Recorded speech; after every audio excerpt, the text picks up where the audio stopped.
This TUIT skill is in video conferencing and focuses on the overview. I recently presented this at a conference, so I'm going to show you that PowerPoint. This PowerPoint is called Video Conferencing Solutions for Professional Development and Classroom Activities. So the first thing are some video conferencing basics. You can view live video and audio on your digital whiteboard system. That means you're communicating directly with somebody live. You can also share your desktop remotely, and a person on the other end can share their desktop directly with your digital whiteboard system. That means if they have special software or files or proprietary material that they would like to share with you, they can not only share that, but they can show whatever's on their desktop directly on yours as well. You can also share files, so they can attach any Word documents or images or video files or any PowerPoint presentations, anything, and directly bring them to your computer. You can have point-to-point or multiple participants. Point-to-point is similar to a phone call in which you call somebody else and you have a conversation back and forth. You can also have multiple participants, similar to a conference call, where multiple people are talking at the same time. And so you can have either multiple windows of different people talking, or one person as the demonstrator or presenter, and they are distributing that same information to a variety of participants. You can also find participants in a number of ways based on what particular hardware and software that you're using, and I'll make mention of that as I review a few of them to you. So the next thing are some video conference requirements. The first thing, obviously, you need is a computer. Now you can have either a Mac or a Windows-based computer. You also need a high-speed internet connection because you are uploading your video to somebody else, and you also need to have a very wide download coming back to you to view it. You also need a camera. Now, many laptops have an integrated webcam in them, or you could also use a regular webcam. You also need a microphone, and again, many webcams have an integrated microphone. If yours doesn't, then you would need a separate microphone. So, I have microphone, also speakers, or a speakerphone if you want to use that system. You can also have a video conference that just has the video going through, and you can actually make a telephone call with a speakerphone to do the video, or to do the audio section of it.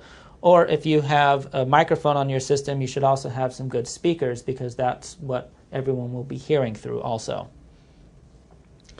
And preferably, you want to have a digital whiteboard system, or at least a projector, so that everybody's not huddled around one screen on a computer, but it's actually showing live up on a larger image. So the next thing are some video conference solutions. One of them is Yahoo Messenger, and this is a free service that you can download for free. Also, to use it is also for free. And you need a webcam, obviously, but it has a webcam feature. You can also share. If you just want to use the Yahoo Messenger for Voice over Internet Protocol, that's what VoIP stands for, you can have some very cheap options to call other countries. This is similar to Skype, in which you are using the phone to make internet calls. And as I mentioned, it's for both Mac and Windows. This is covered under another TUIT skill, a demonstration of it. Another one is Bridget, and this is a piece of software from Smart. It's actually included in all of the Smart notebook software. You also have Bridget, so it's integrated.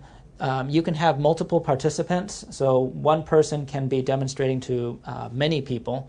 You can share your remote desktop, which means you can share and remote control other people's computers. So if you see somebody else's computer and they've allowed that, they can also allow you to have control. Again, this goes back to if there's proprietary software that the person on the other end cannot give you, but you can control it. The students can come up to the board and control their computer from your smartboard. You can also have integrated voice and webcam with the Bridget system. It uses a standard webcam. It is for Mac and Windows, and it's also free to download for every user. However, in order for you to initiate a conference, you need to purchase the software and have some other specific requirements covered for that. Next one is a Polycom Professional Series. Polycom has been around for many years and is an industry leader. They have much better video quality, but you also need higher bandwidth needed. Again, this is a professional series. It's almost television-like quality. They have separate cameras that are not your standard webcams, and those cameras are much more expensive, along the lines of $400 to several $1,000s. They also have their own proprietary software. It is for Windows only at this moment, but you can have other participants. They must have either a static IP address or they need to be registered with a locator service. And if that sounds complicated to you, then this is not the solution for you. However, if you wanted to go with an enterprise level, business class, professional development setup for your district, this might be a solution that you would want to take a look into. So some ideas for professional development is you can train teachers how to use the Smartboard tools. The basic one, Smart offers some free professional development through their website, and the link is listed here. You can also have advanced training, which is what you're watching right now, through the TUIT website. Also, you can schedule guest speakers at staff meetings, and these can be from far away. Rather than paying them to travel and taking up a large chunk of their time, you can only take a slice of a half hour of their time and do a video conference. So you should be able to get more people involved without busting any budgets.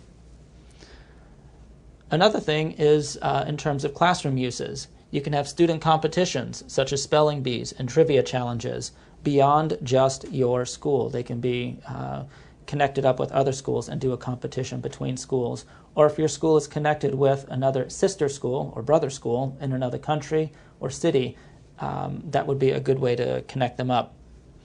You can have virtual field trips to museums, zoos, hospitals, and many of these organizations already have a webcam that they can just connect directly in so they can talk with those experts. You can have guest visitors. You could even have them in costume. So you could talk to Ben Franklin, even though it's not really him, but you could have a parent dress up as him and act. You can also report on the news in terms of current events, so that the students, when they see, again, with a video conferencing system, you can connect up with somebody who is making news, and then you can talk with someone who's either making that news or someone who knows a lot about that.